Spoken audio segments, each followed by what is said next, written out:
سلام، روزتون بخیر.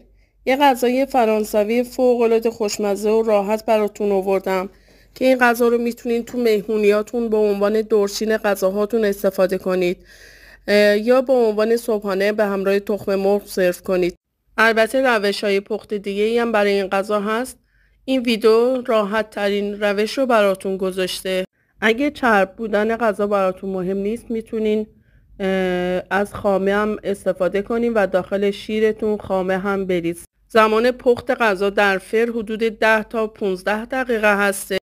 برای این غذا از هر نوع پنیری میتونین استفاده کنید، البته پنیرایی که با حرارت آب میشن. امیدوارم که این غذا رو امتحان کنید و از خوردنش در کنار عزیزانتون لذت ببرید. نوش جانتون.